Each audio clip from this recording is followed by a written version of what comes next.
Assalamualaikum warahmatullahi wabarakatuh.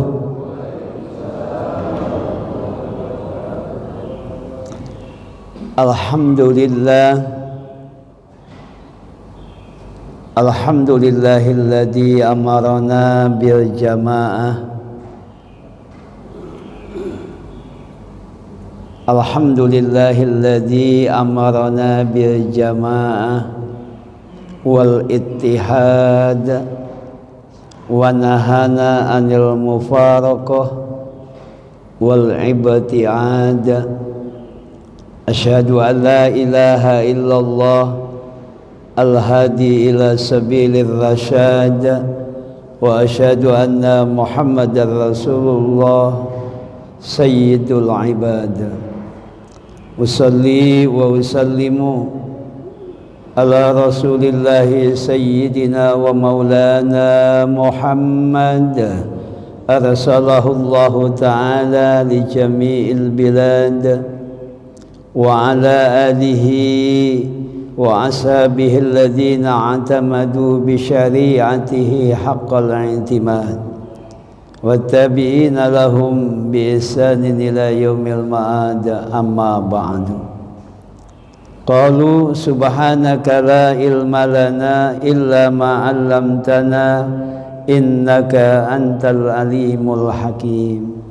وأوصيكم عباد الله وإياي بتقوى الله فقد فاز المتقون. وقد قال الله تعالى في كتابه الكريم A'udzu billahi minasy syaithanir rajim. Bismillahirrahmanirrahim. Ya ayyuhalladzina amanu idza qila lakum tafassahu fil majalis fafsahu yafsahillahu lakum wa idza qila ansuzu fansuzu yarfa'illahu alladzina amanu minkum walladzina utul ilma darajat wallahu bima ta'maluna khabir.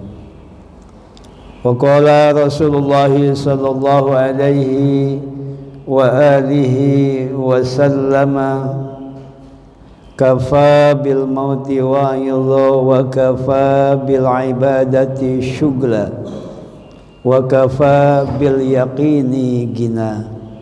Al hadis sadaqallah wa balagha Rasulullah kama qala Rasulullah sallallahu alaihi wa alihi wasallam.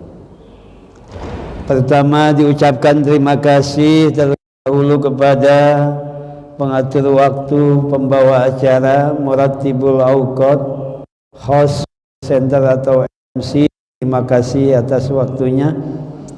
Selanjutnya saya hormati para pengurus Yayasan Masjid Raya Jatimulya, Bapak Ketua GKM, serta seluruh jajaran ta'mir, pengurus beserta seluruh para imam, para asatidz dan segenap jamaah, hadirin wal hadirat, jamaah yang hadir di pagi hari ini, para pejuang subuh yang saya hormati dan mudah-mudahan semuanya dimuliakan oleh Allah Subhanahu wa taala.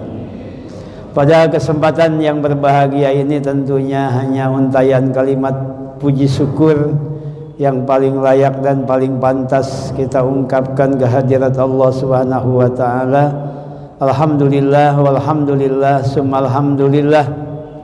Di pagi hari ini kembali kita bisa berkumpul melaksanakan kewajiban kita salat subuh dan kita juga melaksanakannya dengan berjamaah. Alhamdulillah. Bahkan pernah lagi kita teruskan dengan zikir berjamaah dan pengajian setelah subuh ini luar biasa. Mudah-mudahan Allah mengampuni dosa-dosa kita, meridhoi kita semuanya dan menjadikan kita hamba-hambanya yang terpilih nanti akan menjadi penghuni surganya Allah Subhanahu wa taala. Allah ya rabbal alamin. Salawat dan salam semoga selamanya Allah limpah curahkan kepada manusia agung junjungan alam paduka mulia yang paling kita rindukan perjumpaannya, yang senantiasa kita berharap akan pertolongan dan syafaatnya, tiada lain junjungan alam baginda Nabi besar Muhammad sallallahu alaihi wasallam beserta keluarganya, para sahabatnya dan para tabi'in. Hadirin wal hadirat jamaah pengajian Masjid Raya Jatimulya rahimani Allah wa iyyakum ajma'in. Alhamdulillah saya melihat jamaah di Masjid Raya ini selalu kompak, sholat berjamaahnya kompak, pengajiannya juga walaupun subuh mungkin masih banyak yang ngantuk, tapi kita alhamdulillah bisa istiqomah menghadiri pengajian. Padahal para jamaah sekalian, kalau seperumahan Jatimulya datang semua sholat subuh berjamaah, sepertinya mungkin masjid ini enggak muat, ya. Ini berarti yang datang hanya khusus orang-orang pilihan Allah. Ya, man shalla subha fahuwa fi dhimmatillah. Barang siapa yang salat subuh maka dia dalam perlindungan Allah, dalam jaminan Allah. Man kharaja min baitihi mutatahhiran li adai fardin maktubatin kana ajruhu ka ajril hajjil muhrim. Bahwa barang siapa keluar dari rumahnya dalam keadaan berwudu untuk menuju sholat fardu berjamaah, maka pahalanya sama seperti pahala orang yang sedang ihram dalam melaksanakan ibadah haji. Alhamdulillah. Para jamaah sekalian, jadi kita bersyukur tidak semua orang oleh Allah diberikan hidayah dan taufik untuk bisa istiqomah datang berjamaah. Apalagi sholat subuh. Kalau sholat maghrib mungkin sholat isya agak ringan, tapi kalau sholat subuh mungkin ini hanya orang-orang terpilih saja yang mampu datang ke masjid sholat subuh berjamaah. Mudah-mudahan sekali lagi Pak, Allah meridhai dan mengampuni kita semuanya, amin ya Allah ya Rabbal Alamin. Para jamaah sekalian, di dalam satu hadis yang diriwayatkan oleh Imam Ibnu Mas'ud, Abdullah bin Mas'ud radhiyallahu an, beliau menjelaskan bahwa pernah baginda Rasulullah sallallahu alaihi wasallam itu menyampaikan satu hadisnya. Apa kata baginda Nabi? Qala Rasulullah sallallahu alaihi wasallam, innallaha ta'ala qad ihtara minal ayyami arba'atan wa minasy-syuhuri arba'atan wa minan nisa'i arba'atan wa arba'atan yasbiquna ilal jannah wa arba'atan ishtaqat ilaihimul jannah ila akhiril hadis. Yang artinya para jamaah sekalian, kata baginda Nabi, sesungguhnya Allah Subhanahu wa taala melakukan pilihan-pilihan, baik memilih hari yang terbaik, kemudian memilih bulan yang terbaik, kemudian memilih perempuan salihah, perempuan yang terbaik, memilih orang-orang yang lebih dahulu masuk ke dalam surga, dan memilih orang-orang yang dirindukan kedatangannya oleh surga.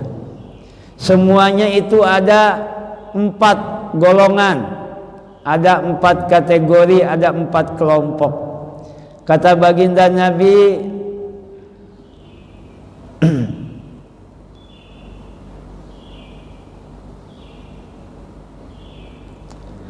ammal ayyamu fa awwaluha yaumul jum'ati fiha sa'atun la yuwafiquha abdun muslimun yas'alullaha ta'ala syai'an min amri dunya wal akhirah illa atahullah iya.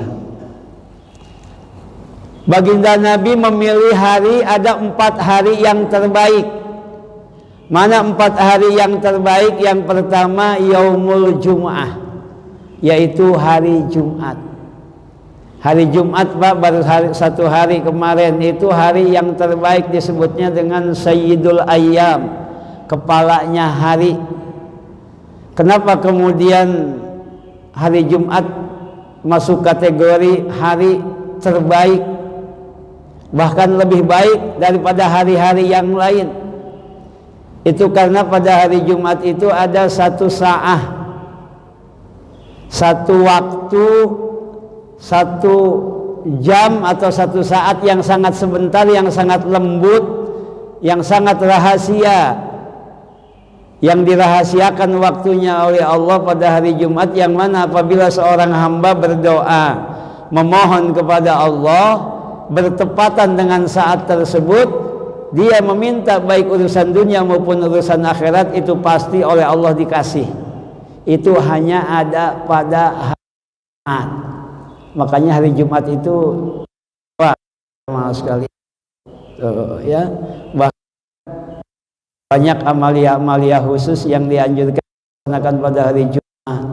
Bukan hanya sholat Jumat saja, tapi membaca surat Al-Kahfi, surat Yasin, ya. Kemudian kita dianjurkan memperbanyak sholawat.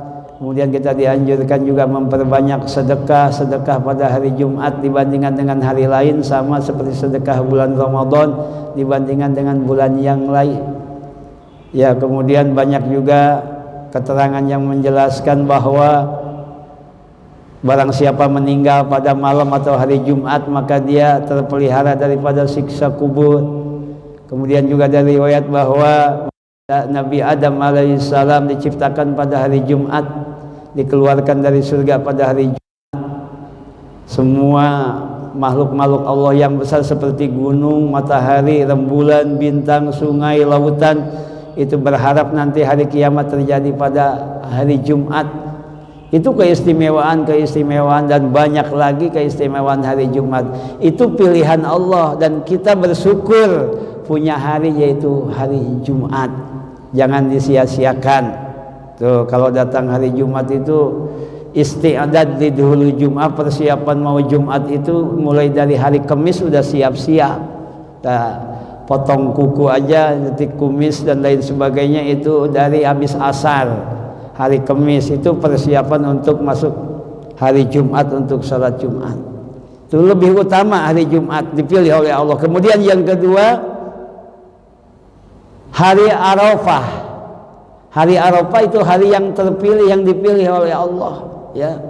Kalau hari Jumat itu ada di Al-Quran sampai suratnya itu surat Al-Jumu'ah. Kalau hari Arafah adalah berkenaan dengan 10 hari pertama bulan Zulhijjah. Itu tanggal 9 bulan Zulhijjah, namanya hari Arafah. Jamaah haji yang sedang melaksanakan ibadah haji semuanya sedang konsentrasi, kumpul semua tanggal 9 itu di Padang Arafah. Itu luar biasa hari Arafah itu, sampai dalam kitab Nasuhul Ibad itu disebutkan bahwa kalau amalan-amalan yang lain, ibadah-ibadah yang lain itu menghapus dosa antara dosa seorang hamba dengan dosa yang langsung kepada Allah. Adapun dosa yang hak adami, yang sifatnya dengan sesama manusia, maka harus minta diselesaikan, diislahkan dengan manusia lagi. Tapi dalam ibadah haji, ketika Nabi meminta kepada Allah agar diampuni semua dosanya, bukan hanya dosa hakullah, tapi dosa hak adami juga agar diampuni bagi jamaah haji yang sedang wukuf di Padang Arafah. Alhamdulillah, di pagi hari Arafah baginda Rasul mendapatkan kabar melalui malaikat Jibril bahwa orang yang wukuf di Padang Arafah itu diampuni dosanya, bukan hanya dosa kepada Allah tapi dosa juga terhadap sesama manusia. Inilah keistimewaan daripada hari Arafah, luar biasa para jamaah sekalian. Kemudian yang ketiga, apa hari yang terbaik? Idul Adha, yaitu hari raya Idul Adha. Kalau hari Arafah tanggal 9 bulan Zulhijjah, kalau Idul Adha tanggal 10, yang mana amalan yang paling utama di hari tersebut adalah mengalirkan darah, memotong hewan kurban. Kalau jamaah haji mungkin hari itu sudah persiapan untuk melontar jumroh Aqobah, ya, jumroh yang ketiga saja. Yang pertama, yang kedua enggak, langsung yang ketiga. Berikut hari yang berikutnya, hari 11, 12, 13 baru Jumratul Ula, Jumratul Wusta dan Jumratul Aqabah. Itu hari yang sangat istimewa para jamaah sekalian. Bahkan tidak ada amalan yang lebih utama selain amalan yang dilakukan di 10 hari pertama bulan Dzulhijjah. Kemudian yang keempat, hari yang paling utama yang dipilih oleh Allah adalah Idul Fitri. Jadi lebih afdal hari Jumat ketimbang hari Arafah, lebih afdal hari Arafah ketimbang Idul Adha, dan Idul Adha lebih afdal daripada Idul Fitri. Bahkan kalau Idul Adha itu disebutnya Idul Akbar. Kalau Idul Fitri itu dalam kitab-kitab fikih disebutnya Idul Asghar, hari raya kecil. Cuman kadang kita suka dibalik-balikin. Kalau yang gede dikecil-kecilin, kalau yang kecil digede-gedein ya. Coba kalau Idul Fitri hebohnya luar biasa kadang kita. Tapi kalau Idul Adha biasa-biasa aja, persiapannya nggak terlalu memeras otak juga. Tapi kalau mau Idul Fitri udah menjadi tradisi, mikirin belanja, mikirin pakaian, mikirin mudik, mikirin segala macam. Itu luar biasa kalau Idul Fitri. Kalau Idul Adha ya kita santai-santai aja gitu. Istri juga, keluarga juga nggak nuntut biaya ekonomi yang besar juga. Padahal Idul Adha itu lebih afdal daripada Idul Fitri. Inna a'tainakal kautsar fasholli li rabbika wanhar. Itu ada dalam Al-Qur'annya para jamaah sekalian. Jadi ada 4 hari pilihan.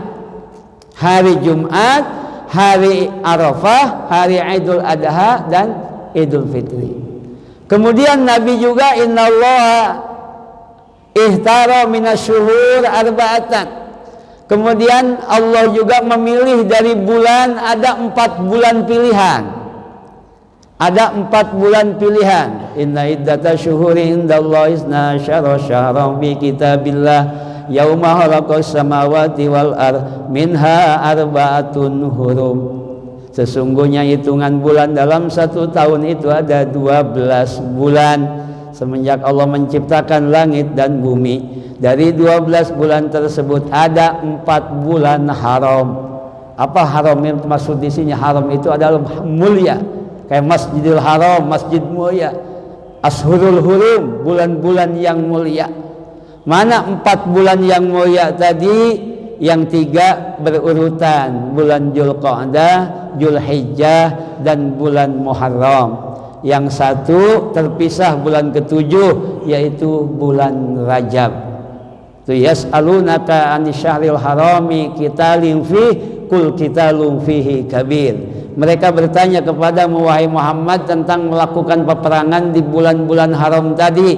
Katakan olehmu wahai Muhammad bahwa melakukan peperangan di bulan-bulan haram tadi kabir, itu termasuk dosa besar. Jadi di bulan-bulan yang haram tadi dilarang melakukan peperangan, kecuali memang umat Islam diperangi terlebih dahulu oleh orang kafir, baru walaupun dilarang maka tetap diperintahkan untuk melawan, memeranginya walaupun di bulan-bulan haram. Ini para jamaah sekalian. Kemudian lebih cepat lagi Allah juga memilih innallaha ihtara minan nisa'i arba'ata. Allah juga memilih dari perempuan, ada 4 perempuan pilihan. Ada 4 perempuan pilihan. Siapa 4 perempuan pilihan tadi? Yang pertama Asiyatu binti Muzahim. Yang pertama namanya adalah Siti Asiyah binti Muzahim. Siapa Siti Asiyah binti Muzahim? Imra'atu Fir'aun, yaitu istrinya atau perempuannya laknatullah Fir'aun, ya. Ya, istrinya Fir'aun. Fir'aun itu kan luar biasa kedurhakaannya kepada Allah. Kalau orang sekarang sedurhaka-durhakanya enggak bakal ada yang kayak Fir'aun. Kalau Fir'aun durhakanya itu sampai dia mengatakan ana rabbukumul a'la. Aku adalah Tuhan kalian yang paling tinggi. Ya, kalau orang sekarang walaupun banyak dosanya, zina, mabuk, berjudi, membunuh, nggak ada yang ngaku jadi Tuhan. Tapi kalau Fir'aun ngaku jadi Tuhan, tidak bisa dibayangkan betapa berdosa dan zalimnya Raja Fir'aun. Tapi di luar dugaan, kenapa kok bisa istrinya itu adalah justru perempuan yang dipilih oleh Allah Subhanahu wa Ta'ala. Dia sampai kemudian ketahuan beriman kepada Allah, beriman kepada Nabi Musa, sehingga kemudian oleh suaminya, oleh Fir'aun itu dalam satu riwayat itu berusaha disiksa bahkan dibunuh, disimpan di tengah lapangan, diikat kedua tangannya, diikat kedua kakinya, kemudian ditibakkan batu yang besar ke tubuhnya supaya meninggal. Maka sebelum itu Siti Asiyah bertanya kepada Allah, ya Allah, apa gerangan upah bagiku dalam mempertahankan akidah sampai segininya mau dibunuh sama suami sendiri. Maka kemudian Allah memberikan jawaban dengan memberikan gambaran, memperlihatkan Siti Asiyah untuk bisa melihat surga beserta fasilitas dan keindahan dan kenikmatan-kenikmatannya. Ternyata Siti Asiyah ketika melihat bagaimana indahnya surga, Siti Asiyah tidak nahan, tidak kuat, ruhnya langsung lari keluar dari jasadnya, ingin langsung pergi menuju surga. Sehingga ketika batu menimpa tubuhnya, sudah tidak bernyawa jasadnya, sehingga tidak merasakan sakit. Ini wanita pilihan Siti Asiyah, luar biasa. Suaminya geblek, suaminya edan, tapi istrinya tetap menjadi istri yang solihah. Tuh para jamaah sekalian. Makanya kita juga bapak-bapak jangan suka terbawa sama istri. Istri tidak terbawa sama suami kalau dalam hal keburukan. Siti Asiyah kan nggak ikut kebawa sama suaminya. Nah kita juga Pak, kalau punya istri kita akhlaknya kurang bagus, jangan ikut-ikutan kita mengikuti seperti akhlak istri kita. Justru kita yang harus memberikan bimbingan dan memberikan contoh. Tuh. Kemudian yang kedua, siapa wanita pilihan yang dipilih oleh Allah? Maryamu bintu Imran, yaitu Siti Maryam binti Imran, ibunda daripada Nabi Isa alaihis salam, ya. Sampai namanya itu diabadikan menjadi salah satu surat di Al-Quran, ya, surat Maryam. Bahkan keluarganya juga khusus dijadikan satu surat ketiga di Al-Quran. Setelah Al-Fatihah, Al-Baqarah, kemudian surat Ali Imran, ya. Imran itu kan ayahanda daripada Siti Maryam, manusia atau wanita suci yang tidak pernah disentuh oleh laki-laki. Saking hebatnya ibadah Siti Maryam di mihrabnya, di tempat sholatnya, sampai Allah mengirimkan makanan melalui malaikat Jibril untuk dimakan, sehingga Siti Maryam ini tidak memerlukan keluar dari tempat ibadahnya. Iya, dan dikasih rizko, ada rizki yang dibawa malaikat dari surga. Tuh, saking luar biasanya, kemudian beliau ditiupkan ruh oleh Allah ke dalam rahimnya, menjadi janin yang kemudian terlahir bayi yang bernama Isa Al-Masih, ya. Jadi Isa Al-Masih itu beliau adalah putra daripada Siti Maryam, wanita yang sangat salihah. Kendati demikian mendapat reaksi yang sangat luar biasa dari masyarakat lingkungannya ketika ada seorang gadis kemudian hamil, ya, di Jatimulya tanpa ada suaminya. Kira-kira di Jatimulya ada enggak wanita hamil enggak ada suaminya? Hah? Itu mah enggak ada, ya.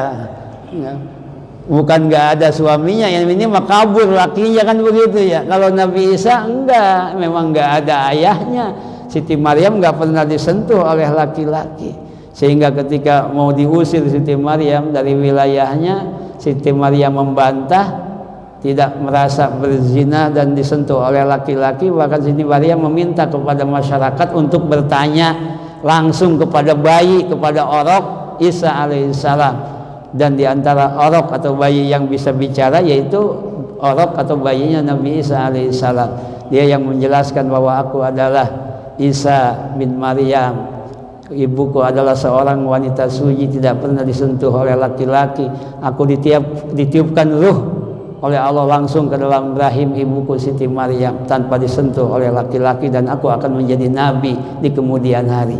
Itu Nabi Isa yang bicara begitu, masih bayi, baru masyarakatnya bisa menerima bahwa Siti Maryam adalah memang wanita yang suci walaupun hamil, tapi tidak disentuh oleh laki-laki. Kemudian yang ketiga, siapa perempuan pilihan? Yang pertama Siti Asia, yang kedua Siti Maryam, yang kedua Khadijah binti Huwailid, istri pertama Kangjeng Nabi Muhammad sallallahu alaihi wasallam. Itu wanita pilihan. Satu-satunya istri Nabi itu yang pertama Siti Khadijah, karena Nabi itu istrinya awalnya cuma satu ketika Siti Khadijah masih ada. Ketika Siti Khadijah masih hidup, Nabi nggak punya istri kedua ketiga, nggak ada. Tuh. Jadi bapak-bapak kalau pengen nambah istri harus banyak berdoa istrinya biar meninggal duluan ya Pak. Iya kan, Nabi baru menikah itu kan setelah Siti Khadijah wafat itu kan, para jamaah sekalian. Masya Allah. Konglomerat, pengusaha kaya raya, hartanya habis digunakan untuk biaya dakwah Rasulullah. Bahkan sampai malaikat Jibril membawakan salam, dikirim salam oleh Allah kepada Siti Khadijah. Siti Khadijah sambil melipat tangannya di dadanya menjawab salam dari Allah, mengatakan Allahumma antas salam wa minkas salam wa ilaika ya'udus salam bahyina rabbana bisalam wa adkhilna jannata daras salam tabarakta rabbana wa ta'alaita ya jalali wal ikram. Sampai Siti Khadijah minta kepada Rasulullah nanti kalau wafat dibungkus dengan sorban yang biasa dipakai oleh Rasulullah. Ternyata Allah sudah menyediakan kapan khusus untuk Siti Khadijah, kapan yang diambil dari surga, para jamaah sekalian. Hebatnya Siti Khadijah, dia sebelum wafat mengatakan, wahai suamiku Rasulullah, seandainya setelah aku meninggal tulang belulangku laku untuk dijual, gunakanlah uangnya untuk biaya engkau berdakwah Islamiyah. Itu Siti Khadijah, para jamaah sekalian.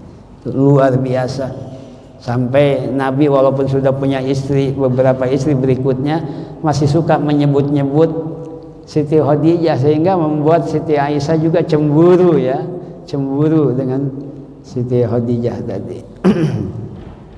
Memang kalau perempuan Pak bawaannya cemburu tuh kalau perempuan ya. Siti Hawa aja yang Nabi Adam, baru ada Nabi Adam doang, nggak ada perempuan lain suka cemburu sama Nabi Adam. Nabi Yusuf, Siti Zulaikha masih suka cemburu. Kenapa cemburu kepada Nabi Yusuf? Nabi Yusuf itu kalau jalan kaki suka nunduk baik ngeliatin tanah. Jadi Siti Zulaikha itu cemburu kepada tanah. Jadi Nabi Yusuf lebih sering melihat tanah ketimbang istrinya Siti Zulaikha. Siti Khadijah juga seperti itu, para jamaah. Kemudian yang terakhir, wanita pilihan yang dipilih oleh Allah kata baginda Nabi adalah wa Fatimatu binti Muhammadin sallallahu alaihi wasallam. Siti Fatimah putri Kangjeng Nabi Muhammad sallallahu alaihi wasallam, sayyidah nisa'i ahli jannah, yang akan menjadi pemimpin wanita-wanita di surga. Tuh para jamaah sekalian. Dan 4 berarti ya, tuh Siti Asia, Siti Maryam, Siti Khadijah, dan Siti Fatimah. Siti Fatimah itu sampai gelarnya Al-Batul. Al-Batul itu perempuan yang sangat taat. Ada sebuah riwayat mengatakan bahwa ketika manusia itu diciptakan daripada saripati tanah ya, dalam Al-Qur'an, walaqad khalaqnal insana min sulalatin min tin.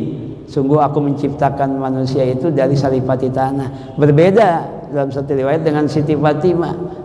Ketika baginda Rasul melakukan Isra Mi'raj, diajak mampir sama malaikat Jibril ke surga. Dan di surga oleh malaikat Jibril dikasih buah yang lebih besar dari apel, lebih kecil daripada buah delima.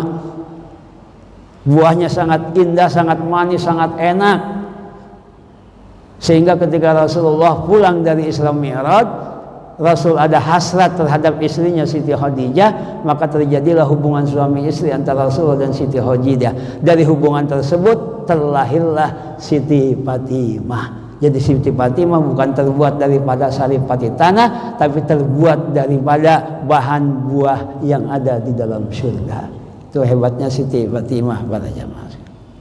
Kemudian ada lagi 4 golongan yang dipilih oleh Allah menjadi orang yang paling pertama masuk surga. Jadi setiap kaum itu ada yang paling pertama masuk surga. Pak Muhammadun sallallahu alaihi wasallam sabiqul Arab. Kalau orang Arab yang paling pertama masuk surga adalah baginda Nabi Muhammad sallallahu alaihi wasallam. Wa Salman sabiqul Faris. Dan Salman Al-Farisi itu adalah orang yang pertama dari golongan Faris yang akan paling dahulu masuk surga. Kemudian siapa lagi?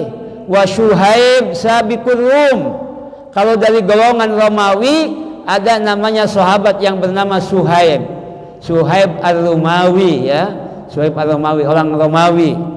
Itu yang selalu menjadi pengikut setia, ngintil-ngintil terus dengan Rasulullah. Itu juga dari Romawi, orang yang paling pertama masuk surga. Kemudian yang keempat dari negeri Habasyah, siapa? Bilal bin Rabah. Wa Bilal sabiq Habasyah. Sayyidina Bilal itu orang yang paling pertama dari golongan Habasyah yang akan masuk surga. Tuh, nanti dari Jatimulya siapa ya yang paling pertama masuk surga kira-kira?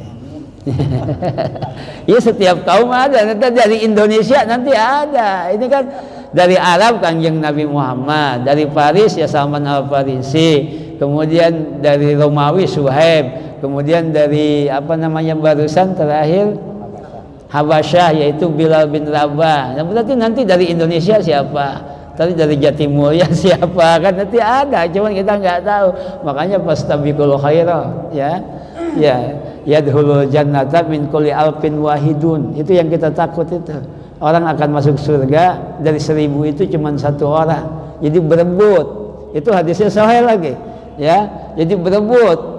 Dari 1000 cuma 1 orang, jadi 999 masuk neraka, yang 1 masuk surga.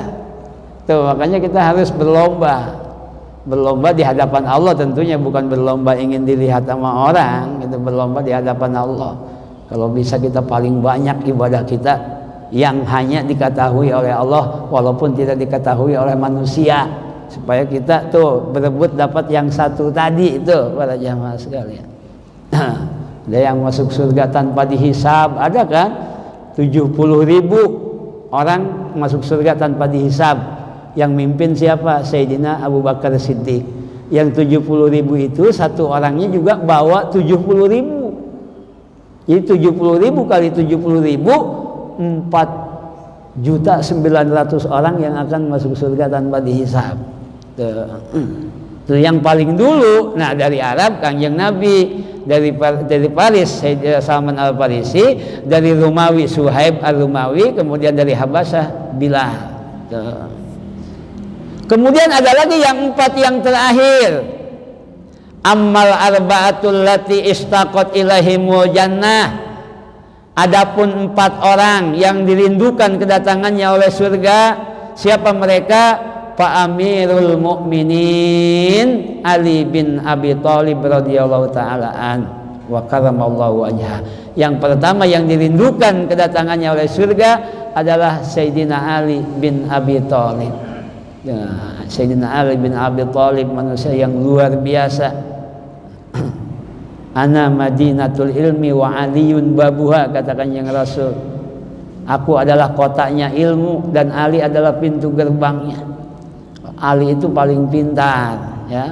Sayyidina Umar kalau debat sama orang Yahudi nggak sanggup ngadepinnya, Sayyidina Ali yang dipanggil suruh ngadepin. Kalau sama Sayyidina Ali mah boro-boro seri kalah, boro-boro kalah seri pun kagak pernah. Kalau Sayyidina Ali berdebat paling pintar, tapi terkenal paling zuhud ya, paling zuhud, paling tidak cinta duniawi. Makanya dia sangat dirindukan masuknya ke dalam surga oleh surga. Kemudian yang kedua Yang kedua masuk nominasi yang tadi juga tuh, Salman Al-Farisi itu sangat dirindukan kedatangannya oleh surga. Kemudian siapa lagi? Wa Ammar bin Yasir.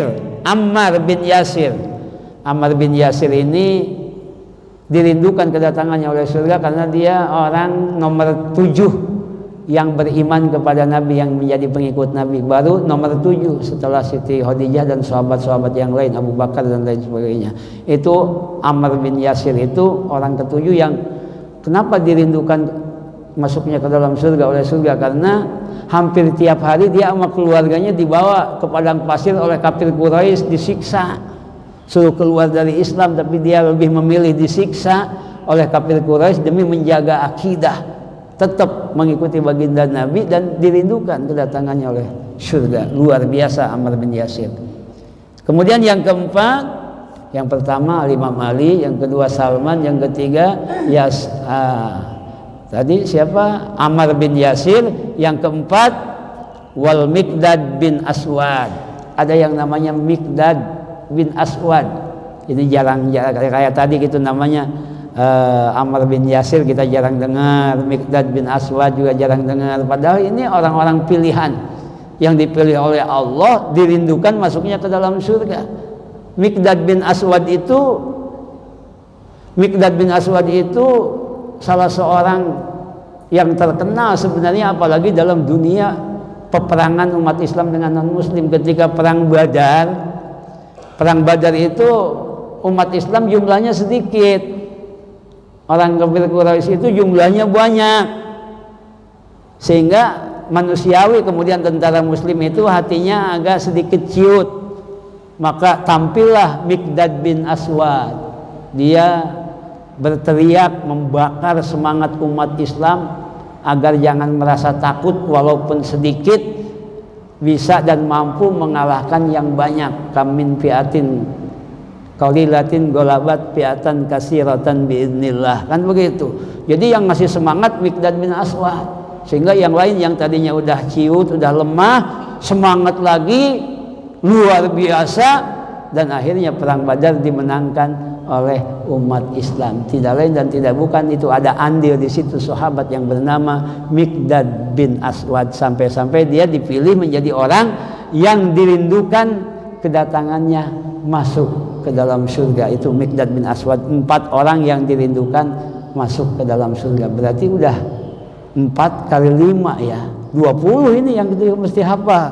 Yang pertama hari pilihan 4, Jumat, Arafah, Idul Adha, Idul Fitri. Kemudian bulan ada 4, Zulqa'dah, Zulhijjah, Muharram, Rajab. Kemudian perempuan ada 4, Siti Asiyah, Siti Maryam, Siti Khadijah, Siti Fatimah. Kemudian 4 orang yang paling dahulu masuk surga dari Arab, yaitu Kangjeng Nabi Muhammad SAW, dari Paris Salman Al-Farisi, dari Romawi Suhaib, kemudian dari Habasah Bilal bin Rabah. Kemudian 4 yang dirindukan masuk ke dalam surga, 1 Al-Imam Ali bin Abi Thalib, yang kedua Salman Al-Farisi, yang ketiga Amir bin Yasar, yang keempat adalah barusan terakhir Miqdad bin Aswad. Ini pilihan-pilihan Allah. Kita harus tahu yang begini-begini ngaji itu jangan cukup hanya belajar wudu, tayamum, sholat. Sejarah-sejarah juga harus tahu. Bagaimana ketika perang Badar ada orang yang bernama Ja'far ya, Imam Ja'far.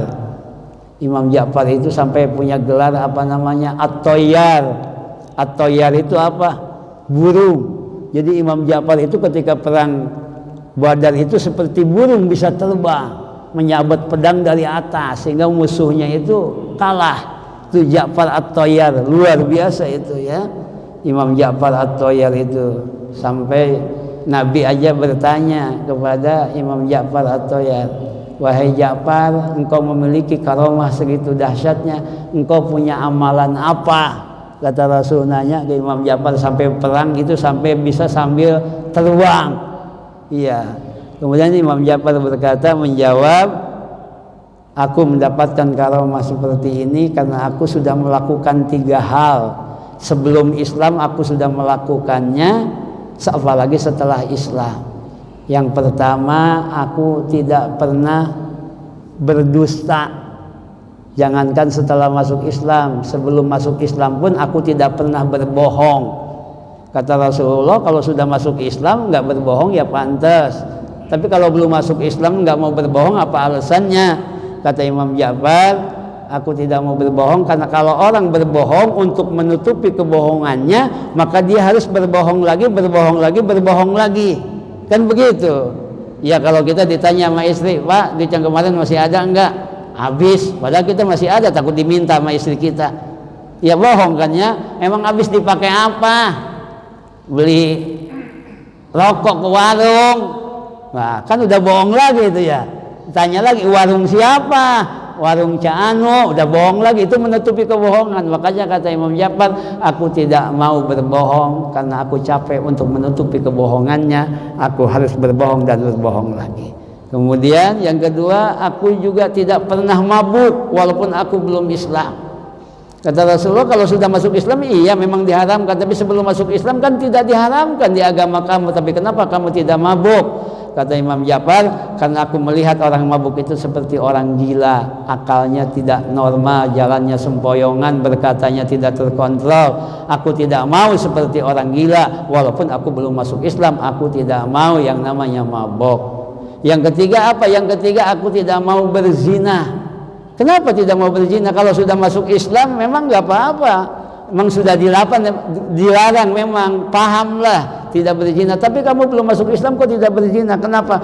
Karena aku kalau melihat ibuku atau saudara perempuanku dijinahi oleh orang lain, aku akan sakit hati, maka aku pun tidak mau melakukannya, berzina walaupun aku walaupun aku belum masuk Islam. Inilah kehebatan Ja'far At-Thayyar, sampai diberi karamah oleh Allah bisa perang Badar sambil terbang mengalahkan orang-orang kafir Quraisy. Tuh, kita harus banyak tahu tentang kisah-kisah dengan sejarah-sejarah. Kita wajib belajar fikih, kita wajib belajar tauhid, belajar fikih untuk ibadah zahiriyah kita, belajar tauhid untuk kita supaya benar dengan akidah kita. Dari 73 golongan akidah tersebut, kita harus tahu mana akidah yang benar, mana akidah yang celaka. Kita juga harus belajar ilmu akhlak, ilmu tasawuf, bagaimana mengetahui sifat-sifat yang buruk, bagaimana batasannya, bagaimana menghilangkannya, lalu menghiasi dengan sifat yang baik apa saja, bagaimana mendatangkannya. Harus paham, semuanya harus paham, minimal 3 ya, tauhid, fikih, tasawuf. Kendati demikian, kita juga tidak boleh ketinggalan tentang yang namanya sirah nabawiyah, sejarah-sejarah tentang Nabi, sejarah-sejarah tentang manakib-manakib para sahabat.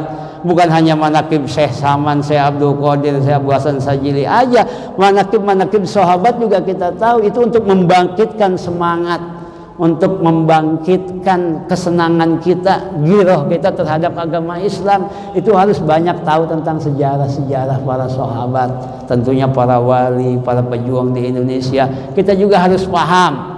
Itu di samping yang 3 tadi ya, fikih, tauhid, tasawuf. Kalau sudah ngerti mah enak, kita akan lebih toleran terhadap orang lain yang berbeda dengan kita.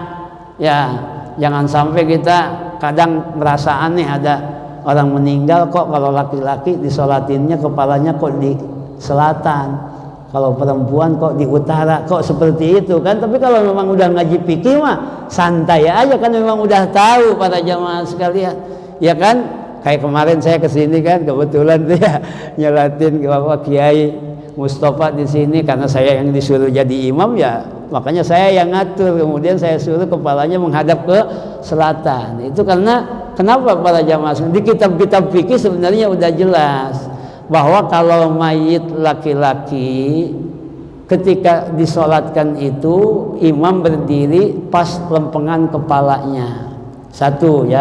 Satu sunat imam itu berdiri pas lempengan kepalanya. Beda dengan perempuan. Kalau perempuan lebah bokongnya atau lebah pantatnya, ajizahnya ya. Itu. Kemudian sunat yang kedua, sebagian besar tubuh si mayit harus ada di sebelah kanan imam. Sebagian besar tubuh si mayit harus ada di sebelah kanan imam. Jadi kalau imam itu mensolatinya di kepala karena mayitnya laki-laki, maka sebagian besar tubuh si mayit itu ada sebelah kanan imam. Makanya laki-laki itu kepalanya di selatan.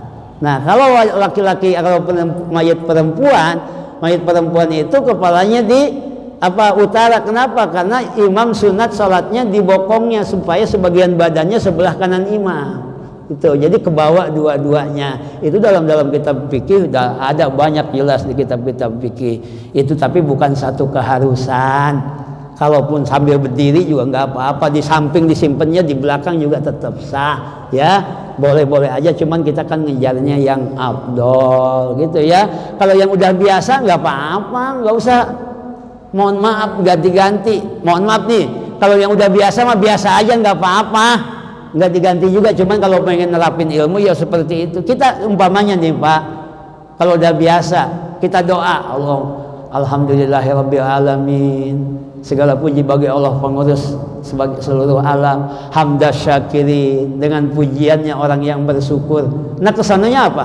Hamdan naimin. Emang apa artinya hamdan naimin? Naimin itu orang-orang yang memberi nikmat. Masa orang yang memberi nikmat mah Allah bukan orang. Kalau hamdal muna'amin boleh kita paham ya, hamdal muna'amin pujian orang-orang yang mendapatkan nikmat. Kalau hamdan naimin masa Allah yang memuji ke kita, kan bukan seperti itu. Tapi karena udah biasa ya udah, jangan diusik-usik, hamdas syakirin, hamdan naimin, nggak apa-apa seperti itu. Kita kalau baca la ilaha illallah, la ilaha illallah, apa yang dibaca? Hayyun maujud ya. Apa artinya maujud? Maujud itu isim maf'ul yang diadakan. Masa Allah diadakan? Padahal maknanya bukan Allah yang diadakan, yang masy'urun biwujudi, diketahui atau dirasa tentang keberadaannya. Kalau maujudun kan yang diadakan, masa Allah diadakan? Allah yang mengadakan itu. Jadi hal-hal yang seperti itu juga paham ya, silahkan harus paham. Tapi kita jangan sampai nanti nggak ngerti kenapa kok jadi begini. Tapi kalau ditelek-telek kok jadi begini ya. Kalau udah ngaji ilmu balaghah mungkin atau ilmu mantik mungkin bisa paham ya, bisa paham artinya min itlaqil ismil maf'ul bimakna ismil fa'il gitu ya, bisa seperti itu. Jadi la ilaha illallah, tiada Tuhan selain Allah, hayyum maujud, maha hidup dan maha diadakan. Kalau makna lafadznya mah maujud yang diadakan, isim maf'ul, tapi kan maknanya bukan seperti itu. Ma'lumun biwujudi, diketahui tentang keberadaannya. Tuh. Jadi kalau bapak-bapak umpamanya di sini nyolatin, jangan sampai berdebat. Wah ini gua mentang-mentang kiai jadi madhab ke selatan ya kepalanya, bukan. Itu mah fikih biasa aja, cuman kebiasaan di kita seperti itu. Kalau ada orang yang meninggal di sini, kalau di makam diajanin enggak? Diajaninnya di bawah apa di atas? Nah, harusnya kan di atas, sambil diajankan, dikomatkan, mayat diturunkan ke bawah, kan seperti itu. Jadi berbarengan turunnya mayit dengan ajan dan ikomat, itu akan mempermudah si mayit menjawab pertanyaan munkar dan nakir, itu kan seperti itu. Tapi kalau yang begitu-begitu ya nggak apa-apa ya, bebas lah sebenarnya, cuman yang afdolnya saya kasih tahu begitu para jamaah sekalian. Makanya kita ayo jangan pernah berhenti ngaji, apalagi di sini ngajinya banyak, kiainya, ustadznya yang ngajarnya banyak. Dari sana dapat ilmu, dari sini dapat ilmu. Insyaallah may yuridillahu bi khairan yufaqihu fiddin, bahwa barang siapa yang dikehendaki baik oleh Allah maka dia akan diberikan paham terhadap agama. Amin ya rabbal alamin. Wallahu a'lam bishawab.